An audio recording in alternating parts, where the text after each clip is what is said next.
और जंग से जुड़ी एक बड़ी खबर, इस वक्त की अपडेट आपको बता दें। कतर में अमेरिकी ठिकानों पर ईरान ने जोरदार हमला बोला है। अमेरिका का बेस यहां पर मौजूद था। अमेरिका के अल उदीद एयर बेस पर ये हमले ईरान की तरफ से किए गए हैं। आपको बता दें कि कतर की राजधानी दोहा में धमाके सुनाई दिए। अमेरिकी बेस पर 10 बैलिस्टिक मिसाइल दागी गई हैं।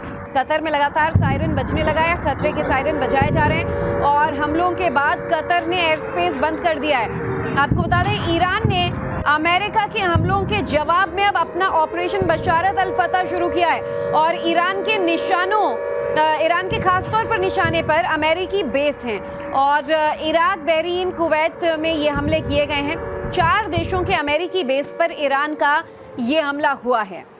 ज्यादा जानकारी के लिए हम बातचीत करेंगे हमारे सहयोगी इजराइल से, तेल अवीव से प्रियांक त्रिपाठी जुड़ चुके हैं।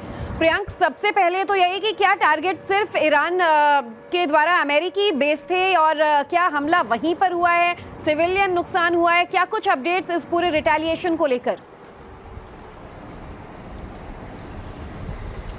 जी देखिए, अगर आम भाषा में बात करें तो जब कोई इंसान गुस्से में आता है तो कुछ भी करने के लिए तैयार हो जाता है। यही वो हरकत अब ईरान ने की है और जिस तरीके से उसने यूनाइटेड स्टेट्स से वापस पंगा लेने की कोशिश की है, तो इन हालातों में स्थिति आगे क्या बनेगी ये देखने वाली बात है। वहीं इस एयरबेस की अगर हम बात करें तो यहाँ पे काफ़ी ज़्यादा यूएस के एयरक्राफ्ट मौजूद हैं जिनको टारगेट बनाते हुए ईरान ने अब बैलिस्टिक मिसाइलों के ज़रिए यहाँ पे हमला किया है और स्टेटमेंट भी आ गया है वहाँ की सरकार की तरफ से कि वो इस तरीके के हमले की निंदा करते हैं। लेकिन आप देखें, मिडिल ईस्ट में जिस तरीके से ईरान एक एक करके अलग थलग होता नजर आ रहा है, वो अकेले इस पूरी जंग को लड़ रहा है, उस हालात में क्या चीज़ें आगे बढ़ेंगी ये काफ़ी ज़्यादा महत्वपूर्ण है। अगर हम डोनाल्ड ट्रंप की बात करें तो उन्होंने साफ तौर से इस न्यूक्लियर बेस पे हमले के बाद जो ईरान में हुआ B-2 बॉम्बर्स के द्वारा, उसके बाद साफ तौर से कह दिया था कि अब मैं इस तरीके की चीज़ों को बिल्कुल बर्दाश्त नहीं करूँगा और अमेरिका अगर रिटेलिएटरी कोई अटैक होता है तो उसको भी काफ़ी ज़्यादा कड़े रूप से देखेगा।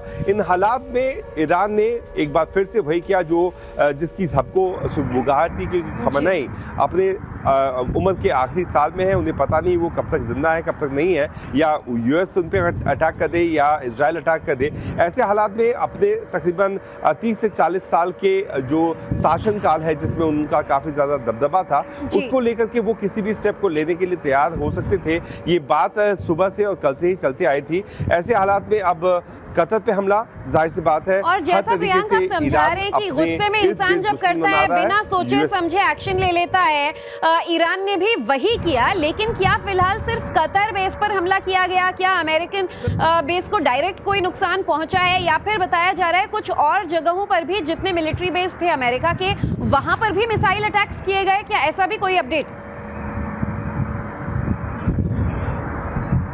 जी, कतर का ये अल बशत एयरबेस वो एयरबेस है जहाँ पे संयुक्त रूप से कतर और यूनाइटेड स्टेट्स के एयरक्राफ्ट स्टेशन रहते हैं, क्योंकि यूएस की एक नीति है कि वो मिडिल ईस्ट में अब अपनी काफ़ी ज़्यादा पकड़ बनाने की कोशिश कर रहा है। इसलिए आपने देखा इजराइल का भी समर्थन यूएस ने अपने एक बड़े ही डिप्लोमेटिक और एक बड़े ही बिजनेस स्टैंडर्ड को लेते हुए किया था। अब इजराइल की तरफ से जो बार बार गोला मिसाइल्स के अटैक हो रहे हैं, ईरान की तरफ वही ईरान भी रिटेलिएटरी अटैक कर रहा है, ये सारी चीज़ें चलते रहेंगी। लेकिन इजराइल से लड़ाई लड़ने के लिए ईरान को तकरीबन 2000 किलोमीटर का फासला तय करना पड़ता है उन मिसाइलों को, प्लस इजराइल के पास एयर डिफेंस सिस्टम भी है। अब इजराइल में जो यूएस के एयरक्राफ्ट यहाँ पे मौजूद नहीं है, इसीलिए शायद ईरान ने ये सोचा कि बेहतर ये होगा कि कतर जिस एयरबेस पे यूएस के एयरक्राफ्ट है वहाँ पे हमला किया जा सके। अब देखने वाली बात होगी कि यूएस कैसे इसका पूरा रिटेलिएशन देता है, यानी कैसे इस पूरी कार्रवाई का जवाब देता है। तरफ से भी बयान जारी किए गए थे कि तमाम हालात पर नजर लगातार खुद वहाँ के राष्ट्रपति बनाए हुए हैं, मीटिंग्स चल रही हैं।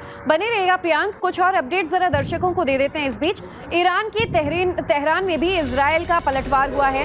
तेहरान में आपको बता दें कि इजराइल ने जबरदस्त बमबारी की है और ट्रंप वॉर रूम में लगातार इस पूरे सिचुएशन को मॉनिटर कर रहे हैं।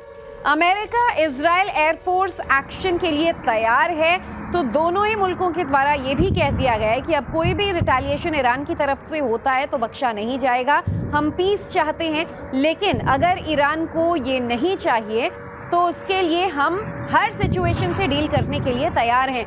और इस बीच भारत द्वारा एक एडवाइजरी जारी की गई है कतर में इंडियन एम्बेसी की एडवाइजरी जारी की गई है। लोगों से उनके घरों में रहने की अपील की गई है और निर्देश जारी किया गया है कि जितने भी भारतीय वहां हैं वो घर से ना निकलें, शांत रहें और निर्देशों का पालन करें।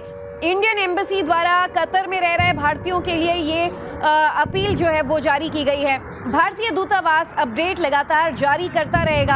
आपको बता दें, कतर में इंडियन एम्बेसी द्वारा ये एडवाइजरी जारी की गई है और लोगों से घरों में रहने के निर्देश जारी किए गए हैं। लोगों से शांत रहने की, पैनिक न करने की गुजारिश की गई है और तमाम निर्देशों का पालन करने के लिए कहा गया है।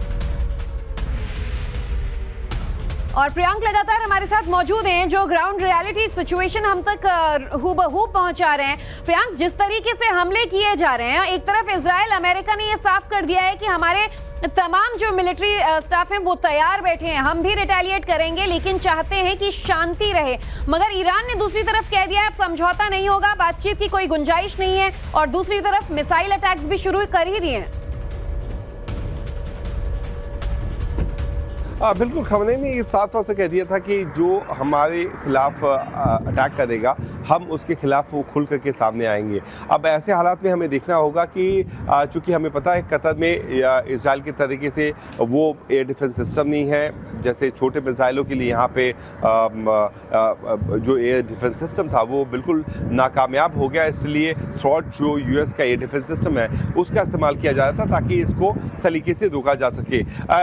कतर में है कुछ एयर डिफेंस सिस्टम, लेकिन वो चूंकि कतर लड़ाई के लिए हमेशा तैयार नहीं रहता जिस तरीके से इजराइल और ईरान रहते हैं, तो वहां पे उतनी ज्यादा डिफेंस बजट पे भी तवज्जो नहीं दी जाती है और वो बिल्कुल पूरी तरीके से यूनाइटेड स्टेट्स की मदद पे निर्भर करता है। अब देखने वाली बात ये होगी कि क्या अगर कतर जो कि यूएस का साथ दे रहा था उसके लिए उस पर अटैक होता है तो यूनाइटेड स्टेट्स इस पूरे मुद्दे को किस तरीके से लेके आगे जाता है, क्या यूएस की स्ट्रैटेजी होती है, कितनी ज्यादा जहाज भेजा जाते हैं, क्योंकि मिडिल ईस्ट में हमने जो देखा पिछले 2-3 हफ्तों से काफी ज्यादा डेवलपमेंट्स हो रही हैं। यूएस की जो वॉरशिप्स हैं वो भी यहाँ मौजूद हैं, फाइटर जेट भी मौजूद हैं। अब जब इस तरीके से कतर पे खुलेआम खुल करके ईरान ने हमला कर दिया है तो जाहिर सी बात है यूएस तो रुकेगा नहीं, बिल्कुल नहीं। और देखिए इस पूरे एक्शन पर वॉर रूम में नजर भी बनाए हुए हैं। प्रियांक, कुछ तस्वीरें भी आ रही हैं, सिर्फ कतर में नहीं 4 देशों में बताया जा रहा है अमेरिकी मिलिट्री बेस पर ईरान की तरफ से ये बड़े हमले किए गए। लेकिन कतर से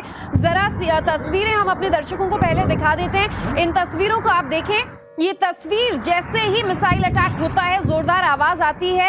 एक मॉलनुमा बिल्डिंग्स यहाँ पर जो नजर आ रही है उसके बाहर मौजूद लोगों में भगदड़ मच जाती है, चीख पुकार मच गई। जो लोग फोन पर बात कर रहे हैं वो हैरान परेशान अपने फोन छोड़कर भागते नजर आ रहे हैं। ये महिलाएं जैसे देखिए किस तरह जान बचाने के लिए चीखती नजर आ रही हैं। और उसी दौरान मोबाइल फोन में रिकॉर्ड हुआ ये वीडियो देखकर आप समझ पाएंगे कि जैसे ही मिलिट्री एयरबेस पर अटैक हुआ कैसे कतर में भगदड़ मच गई। और ये एक मॉल के पास की तस्वीर बताई जा रही है। हालांकि जैसा प्रियांक भी बता रहे थे कि एयर डिफेंस सिस्टम फिलहाल कतर के पास है, लेकिन उतने सुचारू रूप से वो एक्टिव नहीं है कि जंग के लिए तैयार बैठा हो। और ऐसे में जैसे ही मिसाइल अटैक हुआ चारों तरफ सायरन बजने लगे और लोग अपनी जान बचाने के लिए भागने लगे।